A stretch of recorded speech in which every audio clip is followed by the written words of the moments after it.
நண்பர்கள் அனைவருக்கும் வணக்கம். இன்னைக்கு நம்ம ஸ்டுடியோல வந்து மிஸ்டர் ராமவல்லபன் வந்திருக்காங்க, management and technical advisor, JVR consultants. வணக்கம் பிரதர். வணக்கம் சார். Super sir. சார், உங்களை பத்தி நிறைய கேள்விப்பட்டிருக்கோம். நீங்க ரீசெண்டா வந்து நம்ம area business super star award வாங்கியிருக்கீங்க. சோ உங்களை பத்தி கொஞ்சம் சொல்லுங்களேன் சார்.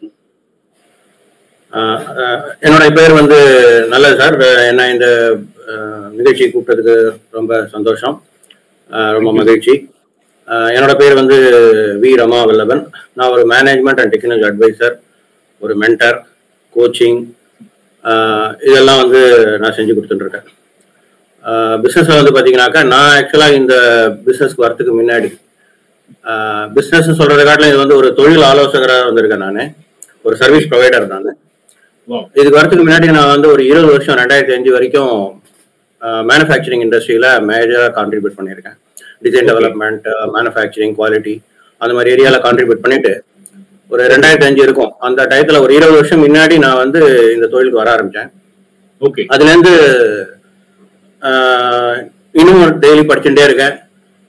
தொழில் முனைவர்களெல்லாம் நிறைய பேர் பார்த்துட்டே இருக்கேன். இதுதான் சுருக்கமாக சொல்லலாம். Super sir, super sir. Sir, அதே மாதிரி சார், இப்போ வந்து புதுசா ஒரு தொழில் ஆரம்பிக்கிறாங்கல்ல சார், அவங்க வந்து என்ன கவனத்தை வைக்கணும் சார்?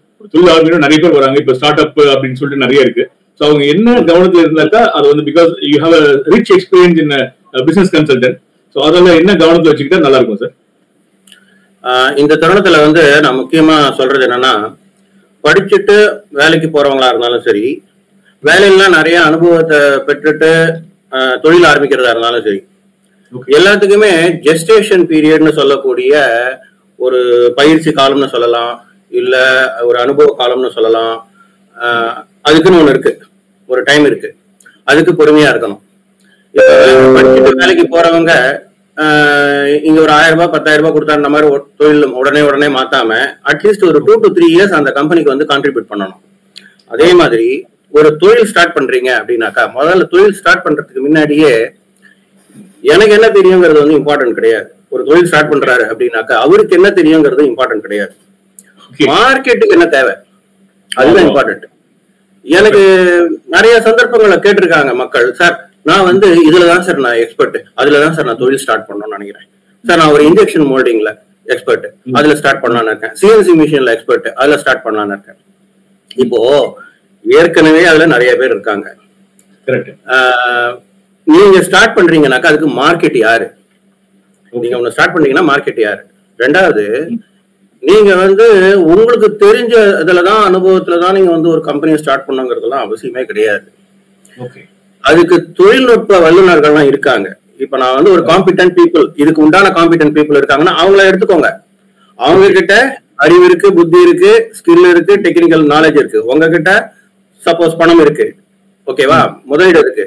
இந்த முதலீடை எந்த இடத்துல பயன்படுத்தினா அது வந்து நம்மளுக்கு உதவியா இருக்கும் அப்படிங்கறத நினைச்சு அவங்க பண்ணலாம், அதுல பண்ணலாம். இதுல நான் சுருக்கமா சொல்றதுன்னா, இந்த ஸ்வாட் அனாலிசிஸ்னு நிறைய பேர் கேள்விப்பட்டிருப்பாங்க. Strength, weakness, opportunity, threat. நார்மலா வந்து ஸ்ட்ரென்த்தை சொல்லுவாங்க. ஆக்சுவலா வந்து ஸ்ட்ரென்த்ல ஸ்டார்ட் பண்றதுங்கிறது நான் முன்னாடி சொன்ன மாதிரி தான். எனக்கு எதுல அனுபவம் ஜாஸ்திங்கிறது அதுல ஸ்டார்ட் பண்ணா மார்க்கெட் இருக்கு மாதிரி தெரியாது. ஆப்பர்ச்சுனிட்டியை பார்க்கணும். அந்த ஆப்பர்ச்சுனிட்டிக்கு நம்மளுக்கு நம்ம ஏரியா வீக்னஸ் சொல்ல மாட்டேன், ஏரியா ஃபார் இம்ப்ரூவ்மெண்ட். நான் வந்து எதை அந்த ஆப்பர்ச்சுனிட்டியை கிராப் பண்றதுக்கு நான் எதை கிரகிச்சுக்கணும் அதை நான் பார்க்கணும். அதை நான் ரெடி பண்ணிட்டேன்னா அது ஸ்ட்ரென்த்துக்கு வந்துடும். ஓகே, ஸ்ட்ரென்த் வந்தாச்சு. த்ரெட்டுங்கிறது வந்து சவால். நான் வந்து படிக்கிறதோ அதை இது பண்றதெல்லாம் டிஃப்ரெண்ட். ஆனா அதை நான் போய் செயல்படுத்தும் போது சில சேலஞ்சஸ் வரும், சில சவால்கள் வரும், அதை எதிர்கொள்ளணும். அதுக்கு தான் நான் சொன்னேன் டைம் வேணும். இப்போ ஒரு என்டர்பிரனரா இருக்காருனாக்கா அட்லீஸ்ட் 2 years ஆகுது வெற்றி சக்சஸ் அப்படிங்கிறது கிடைச்சிருத்தா இல்லையான்னு டேஸ்ட் பாக்குறதுக்கே சமயத்துல depending upon the business, depending upon the நீங்க எடுத்துக்கூடிய தொழிலை பொறுத்து அதை டேஸ்ட் பண்றதுக்கு மேபி 2 years ஆகலாம். சில பேர் 1 yearல கூட நடக்கலாம். அதுக்கு வெயிட் பண்ணணும். நிறைய பேர் என்ன பண்ணிடுறாங்க, நான் அதை ஸ்டார்ட் பண்ணேன் அதுல சக்சஸ் ஆகல, இதை ஸ்டார்ட் பண்ணேன் இதுல சக்சஸ் ஆகல, டக்குன்னு மாறிட்டே இருந்தோம்னாக்கா வேற யாரோ ஒருத்தர் பண்ணாங்க, அவங்களோட கான்டெக்ஸ்டுக்கு அது வந்து கரெக்டா இருந்தது, அது பண்ணிட்டாங்க. ஆனா நம்மளுக்கு அதை பார்க்கணும். சோ இதுதான் நான் வந்து சொல்லுவேன். நான் சூப்பர் சார். நீங்க பீயிங் as a consultant, நீங்க SWOT அனாலிசிஸ் பத்தி எல்லாம் சொன்னீங்க. ஒரு பிசினஸ் ஆரம்பிக்கணும்னா என்ன இருக்கணும், அதுவும் மெயினா வந்து ஒரு பிசினஸ் ஆரம்பிச்சோம்னா ஒரு வாரத்திலேயே சக்சஸ் வரும், ஒரு மாசத்துல சக்சஸ் வரும். இன்னைக்கு மக்கள் நினைக்கிறாங்க பிசினஸ் ஓனரா இருந்தா உடனே சக்சஸ் வந்துடும். மினிமம் 2 years to 30 years அதை ரன் பண்ணாதான் சக்சஸ்ன்றதே ருசி பார்க்க முடியும். 99% தொழில்ல 1% மேபி வந்து ஏதாவது ஃபாரின் இன்வெஸ்டர் வந்துட்டாங்க, ஒரு கொலாபரேஷன் வந்துட்டாங்க அப்படின்னாக்கா இட் இஸ் a சேலஞ்ச் தான். நல்லா அருமையா சொன்னீங்க சார். ஒரு பொறுமை இருக்கணும், சகிப்புத்தன்மை இருக்கணும் அப்படின்னு சொன்னீங்க சார். நீங்க வந்து நிறைய வெற்றியை ருசிச்சிருக்கீங்க, அதாவது நீங்க நிறைய அவார்டு ரெகக்னேஷன் வாங்குவீங்க. உங்களோட வெற்றியின் ரகசியம் என்ன சார்? இது நான் இதை வந்து நீங்க நேரடியாக என்கிட்ட இதுவா கேட்டுட்டீங்க, என்னோட வெற்றியின் ரகசியம்னு சொல்லிட்டு. நான் ரகசியமா இது வந்து ஓப்பன் சீக்ரெட்டாவே நான் சொல்லுவேன். அட் த சேம் டைம் நான் இப்ப சொல்றேன்னா என்னை பத்தி ஒரு தற்பெருமையா பேசிக்கிறதுங்கெல்லாம் கிடையாது. அப்படிதான் நீங்க வந்து இதை பார்க்கணும். நீங்க வந்து என்னோட சக்சஸ் ஸ்டோரி கேட்டதுனால இது ஓப்பன் சீக்ரெட்டா நான் சொல்றேன்.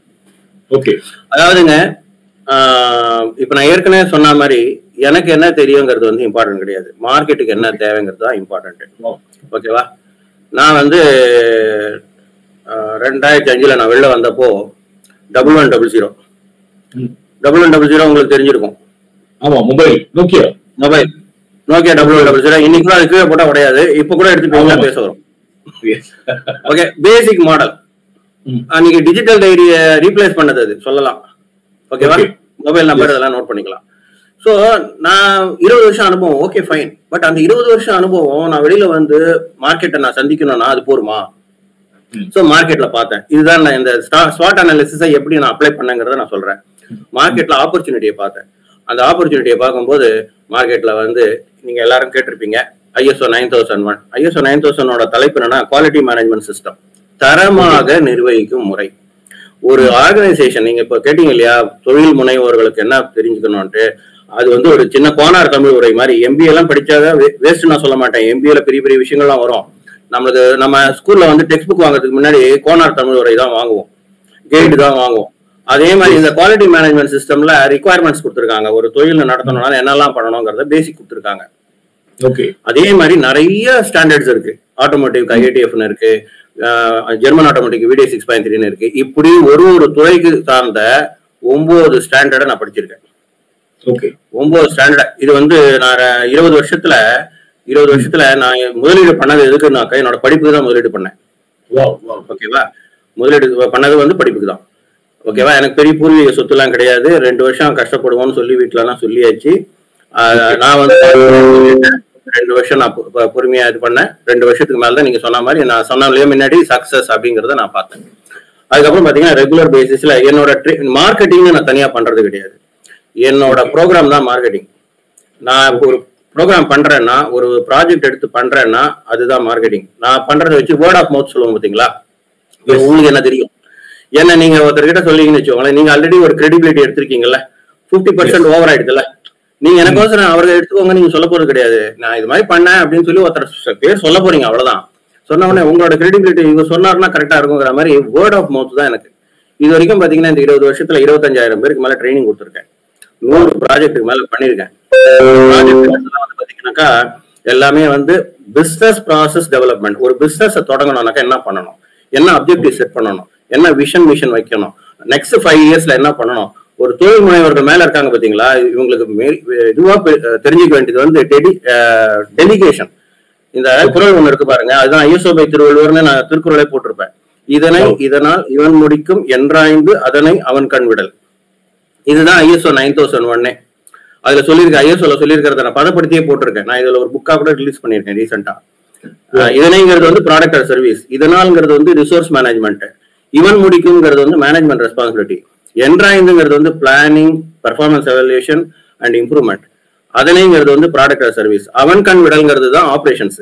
இதை வச்சுதான் நீங்க marketing, production, quality, design development இது எல்லாமே பண்ணி நீங்க என்ன வேணாலும் பண்ணுங்க. ப்ராடக்டா இருக்கட்டும், சர்வீஸா இருக்கட்டும், இதை நீங்க ஃபாலோ பண்ணீங்கனாலே உங்க தொழில் வந்து மேல வந்துடும். நான் பண்றது எல்லாமே வந்து பாத்தீங்கன்னா இதைதான் நான் வந்து CEOஸ்க்கு, MD, மேனேஜ்மெண்ட் இவங்களுக்கு எல்லாருக்கும் சொல்றேன். நம்ம பண்ணாதான் அது சரியா நடக்கும், பாக்கி வேறெல்லாம் சொதப்பிடுவான் அப்படிங்கறத நினைக்காம நம்மளுக்கு ஒன்ஸ் தெரிஞ்சுக்கிறோமா, தெரிஞ்சுக்கிறது வரைக்கும் தான். அதுக்கப்புறம் அவங்ககிட்ட விட்டுணும். அப்பதான் நாளைக்கு ஒருத்தவங்க வந்து நம்ம கிட்ட கேக்குறான்னா என்ன டைரக்ஷன் கொடுக்கணும்னு தெரியும். அது வரைக்கும் நம்ம தெரிஞ்சுக்கணும். கையில கடைசி வரைக்கும் பிடிச்சிக்க கூடாது. இப்ப நான் இதை கையில பிடிச்சிட்டு இருக்கேன், இதை கீழே வச்சாதான் இன்னொன்னு எடுக்க முடியும். இதுதான் எனக்கு பிடிச்சது, நான் இதையே வச்சுட்டு இருந்தா நான் இதுக்கு மேல டெவலப்பே ஆக முடியாது. இதை தான் நான் பண்ணிட்டு இருக்கேன். ஸ்டார்டிங்ல இருந்து இன்னி வரைக்கும் அதான் பண்ணிட்டு இருக்கேன். Innovation creativity. அடுத்தது முக்கியமானது பாத்தீங்கன்னா இன்னோவேஷன் கிரியேட்டிவிட்டி. என்னோட தொழில ரெகுலர் பேசிஸ்ல புதுமைன்னு சொல்லக்கூடிய இன்னோவேஷனும் படைப்பாற்றல் சொல்லக்கூடிய கிரியேட்டிவிட்டியும் நான் ரெகுலர் பேசிஸ்ல பண்றேன். என்னோட ப்ரோக்ராம்ல வந்து தூங்க முடியாது. அவன் ப்ரோக்ராம் முடிச்சதுக்கு அப்புறமாவும் தூங்க முடியாது.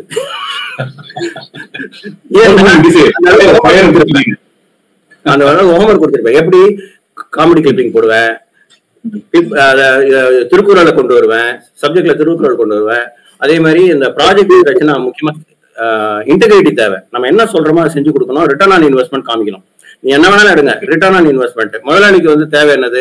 தன்னோட பணத்தை வந்து பாதுகாக்கணும், அதை அபிவிருத்தி பண்ணணும். இதை காமிச்சு கொடுத்துட்டோம்னாலே அதே முதலாளி நம்மள 4 இடத்துக்கு சொல்ல போறாரு. நான் தனியா மார்க்கெட்டிங் பண்றது கிடையாது. என்னோட தொழில் ரகசியம்னு கேட்கறதுக்கு ஒரே சின்னது வந்து பாத்தீங்கன்னா there is no specific marketing. என்னோட ப்ராடக்ட் தான் மார்க்கெட்டிங். நான் உழைப்பு கொடுத்துட்டு இருக்கேன், பலன் தானா வரும். பணத்தை தேடி ஓடணும்னு அவசியமே கிடையாது. பணம் வரத்துக்கு ஒரு ப்ராசஸ் கிரியேட் பண்ணா போறோம். செயல்முறைன்றத ஒரு செயல் திட்டத்தை கிரியேட் பண்ணா போறோம். பணம் தானா நம்மள தேடி வரும், பிசினஸ் தானா தேடி வரும். இதுதான் என்னோட தொழில் ரகசியமா சுருக்கமா சொல்ல முடியும். சூப்பர் சார், ரொம்ப அருமையா சொன்னீங்க. அதாவது ஒரு மரத்தை வெட்டணும்னா அதுக்கு முன்னாடி ஒரு அந்த ஆக்ஸை வந்து ரொம்ப கூர்மையா பண்ணிக்கணும், அப்பதான் வந்து மரத்தை வெட்டுறது ஈஸியா இருக்கும் அப்படின்வாங்க. சோ உங்களோட எஃபர்ட்ஸ் 90% எஃபர்ட்ஸ் அதுல இருக்கணும். அதை கூர்மம் பண்றதுல 10% தான் மரத்தை வெட்டுறது அப்படின்னு கேள்விப்பட்டிருக்கேன். ரொம்ப அருமையா சொன்னீங்க. ஒரு பிசினஸ் பண்ணணும் என்னென்ன தேவைப்படுறது, ரிசோர்ஸ் எப்படி மேனேஜ் பண்றது, அப்புறம் ஒரு பொருளை சிம்பிளா புரியறதுக்கு சொன்னீங்க. ஒரு பொருளை கையிலே பிடிச்சிட்டு இருந்தா அதையே தான் பிடிச்சிட்டு இருக்கணும், அதை வச்சாதான் அடுத்தது எடுக்க முடியும்ன்றதையும் நல்லா அருமையா சொன்னீங்க சார். Thank you sir. ஒரு ஷார்ட் நோட்டீஸ்ல நம்ம ஸ்டுடியோக்கு லைவ்ல வந்திருக்கீங்க, நிறைய விஷயத்த வந்து நீங்க எக்ஸ்பிளைன் பண்ணிருக்கீங்க. சோ தொடர்ந்து வந்து நம்ம அடுத்த ஈவெண்ட்ல இன்னும் கொஞ்சம் நிறைய பேசுவோம் சார். நன்றி. Thank you so much for joining sir. Thank you sir. ரொம்ப நன்றி. நன்றி, வணக்கம்.